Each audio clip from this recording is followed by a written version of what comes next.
Hello my fellow winter swimmers. Alright, shall we go into the water where I can share my next valuable lesson with you so all of you can become much better winter swimmers. Let's go. The weather today is just amazing and I'm about to trip myself over a rock and fall face down into very cold water. Alright.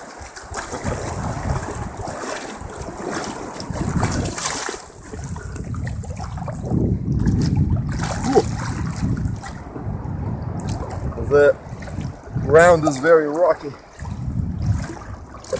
and the water is very cold. Nonetheless, this is where we must go.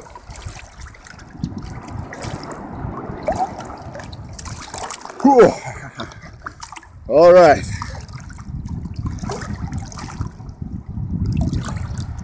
Can't get to the depth quite right. So, the subject of today's video and today's lesson is as follows.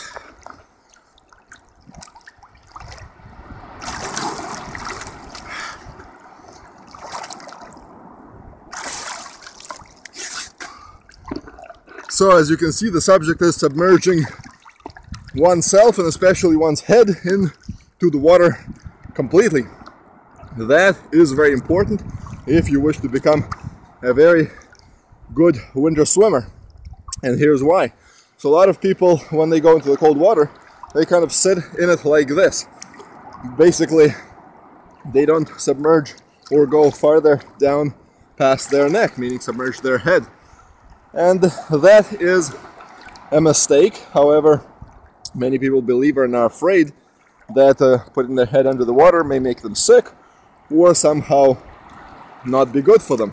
So from my experience, I discovered quite the opposite. So if you do not submerge your head into the water, the very first time you do that, lots of rocks here. The very first time you do that, you will feel extreme pain, a lot of pain right in your skull area, basically all around your scalp. And that is because the head is not obviously conditioned to the cold, while the rest of your body is, because you obviously submerged into the cold water. The way to condition your head is very simple.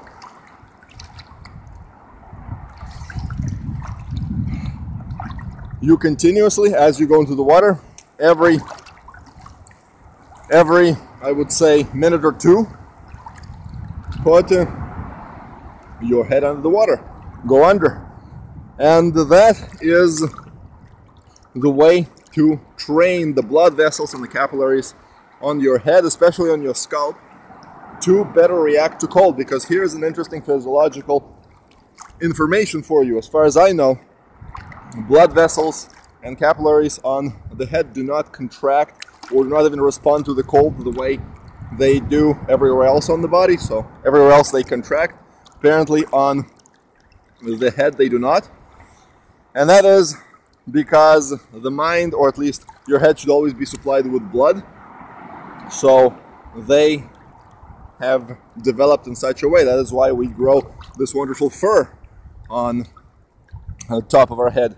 That is specifically to protect those blood vessels. So, but here's an interesting fact that I've personally felt and feel. So when I do a submersion like this,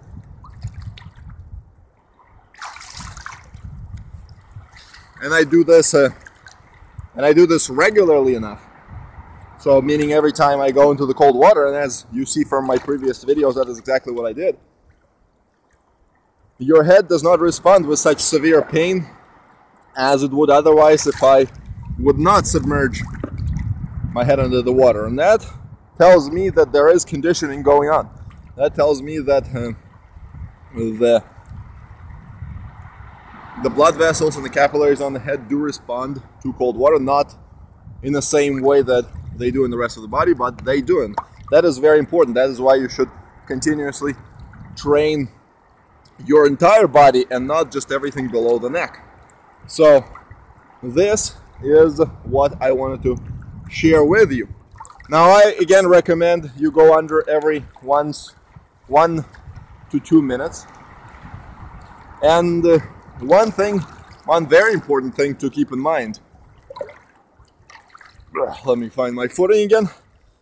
The thing to keep in mind is that when there is negative air temperatures, when it's minus whatever, like it is right now, you have to be very careful. So at the moment there is no wind. So even though the air temperature is in minus 10 or so, there is no wind, and because of that my skin does not freeze instantly, especially when it is wet after going under the water. When there is wind, the way you train your body, and especially basically the skin on your head, the way you condition it, is you do not submerge your head under the water while you're swimming, but just before going out of the water, you basically go under once or twice and then you get out. So that is the most practical way when there's wind and negative temperatures. And as soon as you get out, obviously you put your hat on, and that way you are protected. So that is what I wanted to share with you. Condition your entire body. I am making scratches and cuts on my feet because I'm standing on rocks that are jagged. But nevertheless, that is what I wanted to share with you. It's a very important lesson, and I have to get out. It's now 7 minutes in this wonderful water. Stay tuned for more videos and take care. Bye-bye. And one more thing. After conditioning your body, and especially the head, with cold water, make sure you then get back home and condition it and warm it up, but also train it with heat, meaning hot water, hot air to a certain extent, meaning saunas, hot water, that bathtubs, and hot showers, but hot showers don't work as well. I made a whole video on this subject. Check it out. A link will appear somewhere. And be smart. Take care.